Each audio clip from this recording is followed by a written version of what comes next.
اعوذ باللہ من الشیطان الرجیم بسم اللہ الرحمن الرحیم السلام علیکم ورحمۃ اللہ وبرکاتہ۔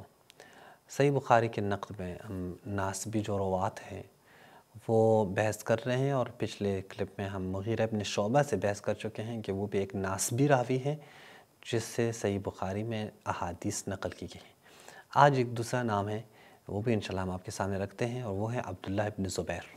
عبداللہ ابن زبیر سے بھی صحیح بخاری میں روایات نقل کی ہیں، اور ان روایات کی تعداد ابن حجر عسقلانی نے ہدی الساری مقدمۃ الفتح الباری میں بیان کیا ہے۔ یہاں پہ جلد اول پہ صفحہ نمبر آپ 1280 پہ دیکھیں، عبداللہ ابن زبیر ابن عوام 10 احادیث، 10 احادیث اس سے بھی صحیح بخاری میں نقل ہے۔ اب یہ شخص جو ہے اس کی ناسبیت میں انشاءاللہ ہم آپ کے سامنے رکھیں گے، لیکن یہ وہ شخص ہیں کہ جو نکاح متعہ سے پیدا ہوا ہے، اور یہ صحابی بھی ہیں، اہل سنت کے ہاں یہ صحابی بھی ہیں، نکاح متعہ سے اس کی پیدائش ہے۔ جو کہتے ہیں کہ نکاح متعہ زنا ہے، یہ ہے فلاں ہے، وہ ذرا اس حوالے پہ جو ہے وہ دیکھ لیں کہ یہ آپ کے اپنے جو صحابہ ہیں وہ نکاح متعہ سے پیدا ہوئے ہیں، اور یہ کوئی میں عیب کے لیے بیان نہیں کر رہا، نہیں، ایک حلال ہے نکاح متعہ، اس سے جو بیان حلال زیادہ ہے، کچھ بھی مسئلہ نہیں ہے، لیکن آپ چونکہ دوسرے کی اتنی توہین کریں، تمسخر کرتے ہیں، تو کسی اور کے تمسخر کرنے سے پہلے اپنے ان صحابہ کے تمسخر کریں۔ یہ مسند ابی داؤد الطیالسی، یہ ابو داؤد الطیالسی میں یہ آپ دیکھیں، یہ حدیث آپ دیکھیں کہ یہاں پہ راوی کہتے ہیں کہ ہم اسماء بنت ابی بکر کے پاس گئے۔ اسماء بنت ابی بکر جناب ابو بکر کی بیٹی ہیں، اور اسی عبداللہ بن زبیر کی ماں ہیں، زبیر بن عوام کی بیوی ہیں۔ اس کے پاس گئے، فسألناها عن متعة النساء، ہم نے نکاح متعہ کے بارے میں پوچھا، تو انہوں نے جواب دیا فعلناها على عہد النبی، ہم نے رسول کے زمانے میں یہ متعۃ النساء انجام دیا، ہم نے یہ انجام دیا۔ یہ حدیث صحیح، اس کی سند بھی کاملاً صحیح ہے۔ اسی طرح ایک اور اس میں بھی آپ دیکھیں، یہ محاضرات الادباء، یہ آپ دیکھیں محاضرات، یہ اس کے اگر دوسرا صفحہ دیکھیں وہ زیادہ واضح ہے، محاضرات الادباء و محاورات الشعراء والبلغاء، یہ جناب اصفہانی کی کتاب ہے، اور اس کی پہلی جلد پہ صفحہ نمبر 234 پہ جواز المتعہ۔ یہاں کہتے ہیں عبداللہ ابن زبیر نے عیب گوئی کی عبداللہ ابن عباس کی، کہ عبداللہ ابن عباس کیوں متعہ کو حلال جانتے ہیں۔ عبداللہ ابن عباس نے کہا سل امک، اے عبداللہ ابن زبیر جاؤ اپنی ماں سے پوچھو کہ اس نے یہ کام انجام دیا ہے نکاح متعہ تمہارے باپ کے ساتھ یا نہیں، کہ اس نے بھی انجام دیا ہے۔ عبداللہ بن زبیر نے جا کر اپنی ماں سے پوچھ لیا کہ آج تو عبداللہ بن عباس نے مجھے یہ کہا ہے کہ تمہاری ماں نے بھی متعہ کیا ہے، فقالت ما ولدتک الا فی المتعہ، تو اس کی ماں نے جواب دیا اسماء بنت ابی بکر نے کہ اے عبداللہ بن زبیر، جو تمہاری ولادت ہوئی ہے وہ بھی متعہ کی وجہ سے ہوئی ہے، ہم نے نکاح متعہ کیا تھا زبیر کے ساتھ، اس وجہ سے تمہاری ولادت ہوئی ہے۔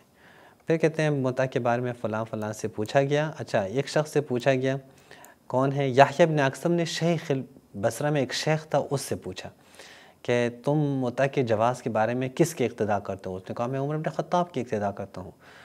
تو اس نے کہا کیسے تم جناب عمر کی اقتداء کرتے ہو؟ جناب عمر تم متعہ کو منع کرنے والے تھے۔ اس نے کہا دیکھیں خبر صحیح یہ ہے کہ وہ ممبر پہ گئے اور انہوں نے کہا جناب عمر نے کہ اللہ اور اللہ کے رسول متعہ کو حلال کرنے والے ہیں، انہوں نے حلال کیا ہے دو متعوں کو، یعنی متعۃ الحج اور متعۃ النساء، اور میں اسے تمہارے لیے حرام کرا دیتا ہوں، اور میں اس پہ تمہیں سزا بھی دوں گا۔ کہتے ہیں فقبلنا شہادتہم، کہتے ہیں ہم جناب عمر کی جو گواہی ہے اس کو قبول کرتے ہیں کہ اللہ اور اللہ کے رسول نے نکاح متعہ کو حلال جانا ہے، ولم نقبل تحریمہ، لیکن اس نے جو خود آ کے اس کی تحریم کی وہ ہم قبول نہیں کرتے۔ پر یہ اس لیے میں نے بیان کیا کہ یہ دیکھیں یہ شخص جو ہے وہ یعنی متعہ سے یعنی اس کی ولادت ہوئی ہے۔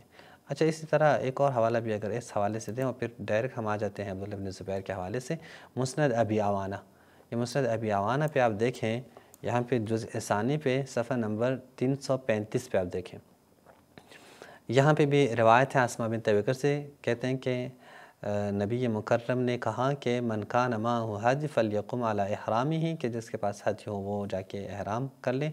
کہتے ہیں کہ فلم یکن معی حج، اچھا وکان مع زبیر حج فلم یحلل، زبیر کے پاس موجود تھا۔ اچھا پھر کیا کہتے ہیں؟ پھر کہتے ہیں کہ میں نے کپڑے پہن لیے، ثم جئت فجلست الی زبیر، اور میں جا کے زبیر کے پاس بیٹھی تو فقال قم عنی، زبیر نے مجھے کہا کہ اٹھو میری طرف، مجھ سے نکل جاؤ یہاں سے۔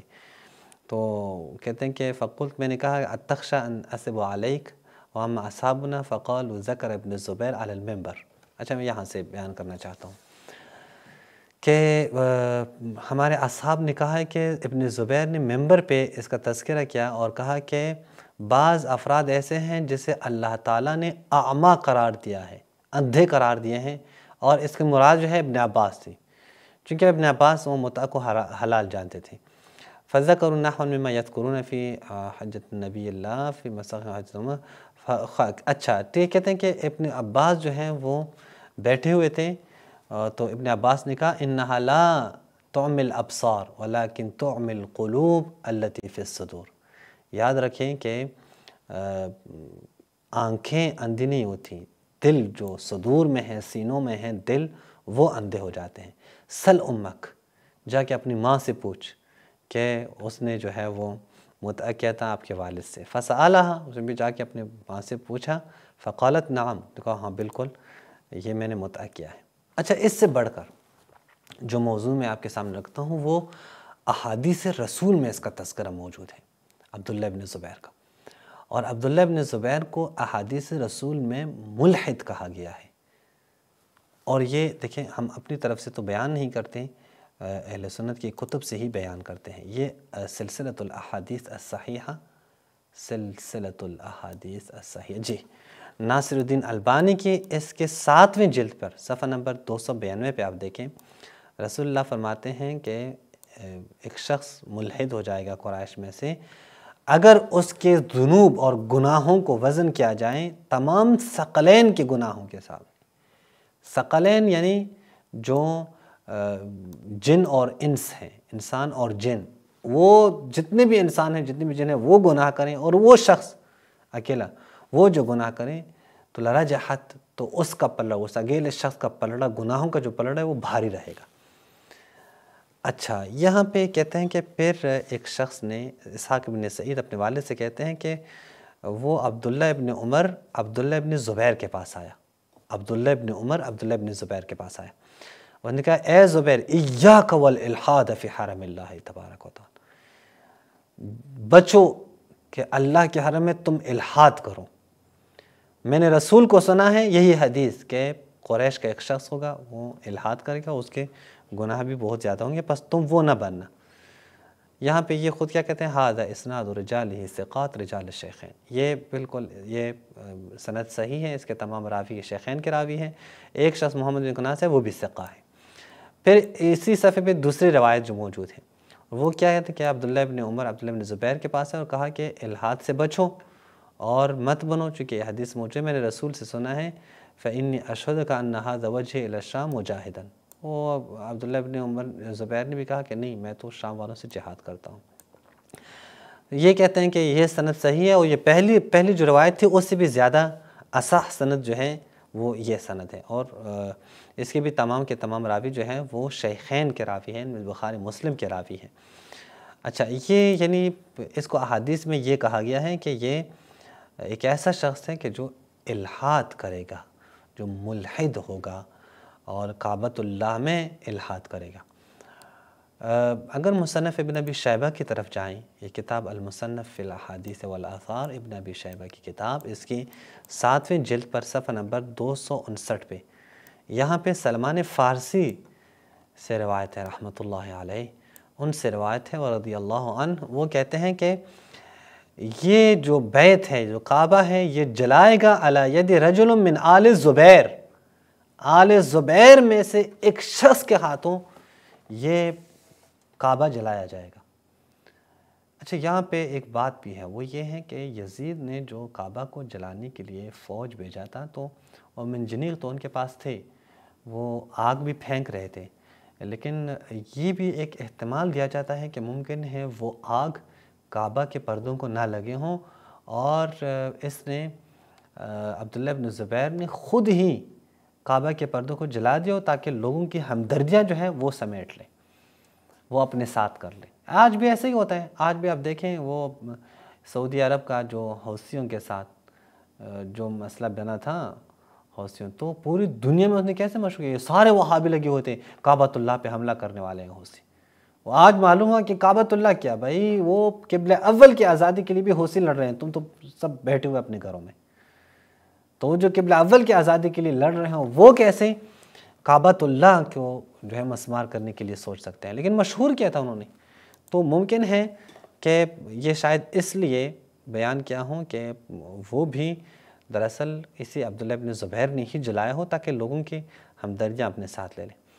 اچھا، عبداللہ ابن زبیر اپنے باپ کو بھی گمراہ کرنے والا انسان ہے، چونکہ زبیر ابن عوام جو ہے وہ شروع میں اہل بیت کے ماننے والا شخص تھا اور اہل بیت کا ساتھ تھا. اور آپ نے تاریخی کتب میں آپ ضرور پڑھے ہوں گے، ہماری ویڈیوز بھی اس کے اوپر موجود ہیں کہ جب مولا علی اور حضرت فاطمہ الزہرا سلام اللہ علیہما کے گھر پر جب حملہ ہوا تو یہ زبیر واحد شخص ہے جس نے تلوار نکالی اور سامنے آئے. لیکن یہ بعد میں یہی زبیر ہیں جو علی کے مقابلے میں آ رہے ہیں. وجہ کیا ہے؟ وجہ اس کا اپنا بیٹا ہے. یہ آپ دیکھیں، یہ تاریخ الطبری، یہ طبری کی جو تاریخ ہے اس کی 3 جلد پہ صفحہ نمبر 260 پہ یہ آپ دیکھیں، مولا علی علیہ السلام نے زبیر کو مخاطب کر کے کہا کہ اے زبیر، لست لہ اہلا بعد عثمان قد کننا نعدک من بنی عبد المطلب، ہم تو تجھے بنی عبد المطلب میں شمار کرتے تھے، تم تو ہمارے ساتھ تھے. لیکن جب تمہارا یہ بیٹا ابن سوء، کتابیں اہل سنت کی ہیں، شیعہ کتاب نہیں ہے، لہٰذا اگر کسی نے FIR بھی کاٹنی ہے تو اپنے تاریخ طبری پہ FIR کاٹیں.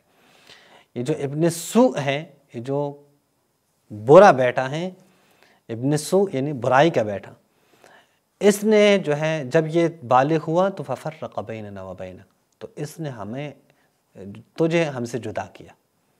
بس اپنے باپ کو بھی جو علی کا محب تھا وہاں سے نکال کر علی کے مقابلے میں کھڑا کرنے والا وہ کون ہے؟ وہ یہ عبداللہ ابن زبیر ہے. عبداللہ ابن زبیر کے آل محمد سے اتنی دشمنی تھی کہ جب اس کی حکومت آئی مکہ میں تو اس نے محمد بن حنفیہ یا دیگر افراد کو وہ زندان میں ڈالا تھا. یہ آپ دیکھیں، یہ بھی تاریخ الطبری آپ دیکھیں، یہاں پہ بھی اس کے جلد نمبر 4 ہیں اور دارالفکر سے چھپی ہیں صفحہ نمبر 123 پہ. یہاں پہ آپ دیکھیں نیچے، عبداللہ ابن زبیر اس نے حبس میں ڈالا، زندان میں ڈالا، قید میں ڈالا محمد بن حنفیہ کو، ومن معہ من اہل بیتہ، اور محمد بن حنفیہ کے دیگر جو افراد ہیں اہل بیت میں سے ان کو جیل میں ڈالا اس نے. تقریباً 17 افراد تھے اور کوفہ کے بھی جو وجوہ افراد تھے زمزم کے پاس، ان سب کو جیل میں ڈالا. یہ محمد بن حنفیہ نے، یعنی ایسی بات، محمد بن حنفیہ کو جیل میں ڈالا ہے یہ عبداللہ ابن زبیر نے. اچھا، اس سے بھی بڑھ کر آپ دیکھیں کہ میں تھوڑا جلدی بیان کرتا ہوں چونکہ ٹائم نہیں ہوتا ہمارے پاس. عبداللہ ابن زبیر نے درود چھوڑ دیتے ہیں، رسول خدا پہ صلوات پڑھنا چھوڑ دیتے ہیں. یہ آپ دیکھیں، یہ البلاذری کی کتاب ہے، انساب الاشراف بلاذری کی، اس کے قسم اول پر صفحہ نمبر جزء ثانی پر صفحہ نمبر 406 پر آپ دیکھیں. یہ ابن عباس اور ان کی بات ہو رہی ہے.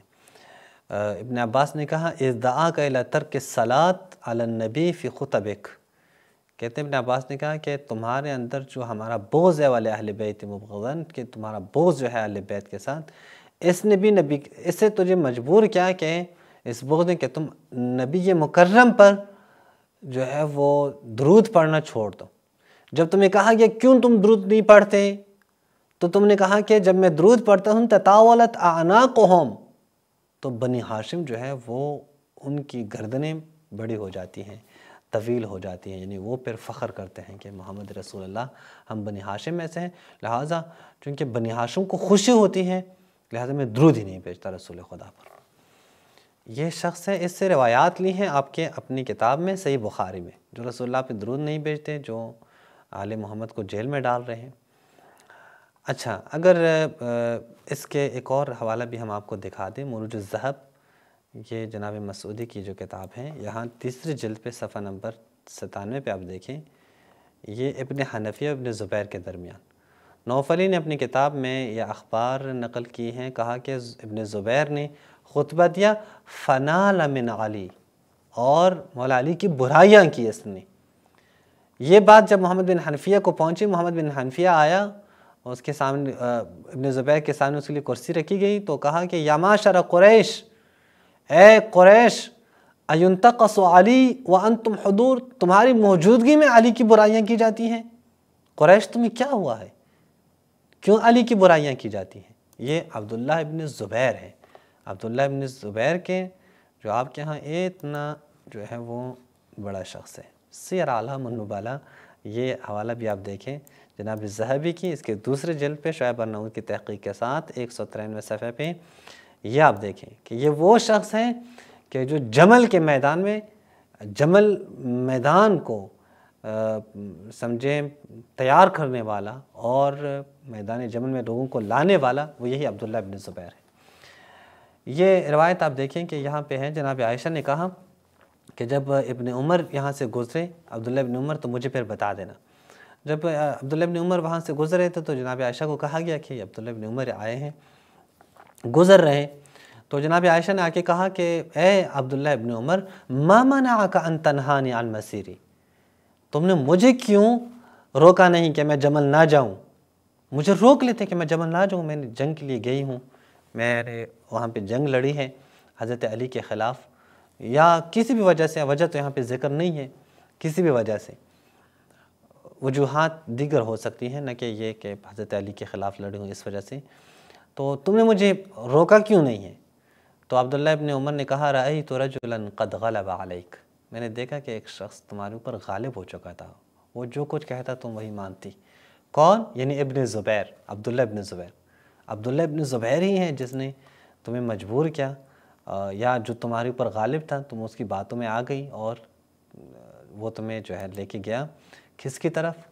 بصرہ کی طرف۔ اب ایک اور حوالہ بھی آپ کے سامنے رکھتے ہیں، یہ بھی آپ دیکھیں، یہ انیس الساری فی تخریج و تحقیق الاحادیث التي ذکرها ابن حافظ ابن حجر العسقلانی فی فتح الباری، فتح الباری میں جو روایات ہیں اس کی تحقیق ہے، اور یہ آپ دیکھیں اس کے صفحہ نمبر 4082 پہ، یہ بھی صحیح روایت ہے، یعنی سارے راوی اس کے ثقہ ہیں کہ نبی کریم نے اپنے بیویوں کو کہا ایتکن، تم میں سے ایک عورت کے اوپر جو کتے ہیں، حواب کے جو کتے ہیں وہ بھونکیں گے، یعنی حواب کے کتے۔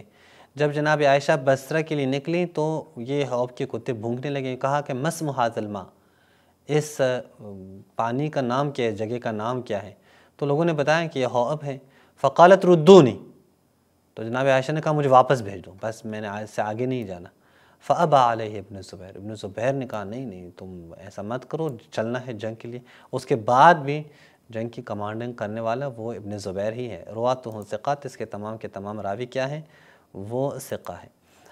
میرے بھائیوں، اگر ایک آخری حوالہ بھی آپ کی خدمت میں ہم عرض کر لیں، اور وہ کیا ہے؟ وہ المستدرک علی الصحیحین، یہ مستدرک علی الصحیحین حاکم نشاپوری کی کتاب ہے، اس کے تیسری جلد پہ صفحہ نمبر 638 پہ آپ دیکھیں، یہاں پہ رسول خدا حجامت کر رہے تھے، تو جو خون آیا ایک ظرف میں، وہ رسول خدا نے عبداللہ ابن زبیر کو دیا کہ جاؤ یہ وہاں پھینک دو کہیں دور جا کر۔ تو عبداللہ ابن زبیر واپس آئے تو رسول خدا نے کہا ما صنعت یا عبداللہ، یا عبداللہ ابن زبیر تم نے کیا کیا؟ تو اس نے کہا یا رسول اللہ، میں نے ایسی جگہ پہ وہ خون رکھ لیا کہ مجھے گمان تھا کہ ایسا نہ ہو لوگوں کے ہاتھ آ جائیں، یا خاف علی الناس۔ تو رسول اللہ نے کہا کہ تم نے پی لیا وہ خون؟ کہا ہاں یا رسول اللہ، میں نے وہ خون پی لیا۔ من امرک ان تشرب الدم، تمہیں کس نے کہا تھا کہ تم وہ خون پی لو؟ ویل لک من الناس وویل للناس منک، او برائی ہو، یعنی وائے ہو تمہاری وجہ سے لوگوں پر اور لوگوں کی وجہ سے تم پر، یعنی یہ رسول خدا نے بعد میں بیان کیا ہے۔ یہ سارے حوالے آپ دیکھ سکتے ہیں کہ یہ شخص مولا علی کی برائیاں بھی کرتا ہے، یہ شخص مولا علی کے خلاف جنگ پہ لانے والے لوگوں میں سے ہیں، اور یہ شخص مولا علی کی جو خاندان ہیں، محمد بن حنفیہ وغیرہ، ان کو جیل میں ڈالنے والے ہیں۔ پھر ایک پورا قصہ ہے کہ جیل سے اس کو کیسے جناب مختار نے ان کو نکال دیا، محمد بن حنفیہ کو یا دیگر افراد کو، وہ ایک الگ قصہ ہے، ہم اس میں نہیں جاتے۔ ہم یہاں پہ یہ بیان کرتے ہیں کہ دیکھیں ایسے افراد کہ جو ناسبیت اس میں موجود ہیں، مولا علی کے خلاف لڑے ہیں، ان سے بھی آپ کے صحیح بخاری میں روایات نقل کی گئی ہیں، اور آپ نے ان سے دین لیا ہے۔ وآخر دعوانا الحمدللہ رب العالمین۔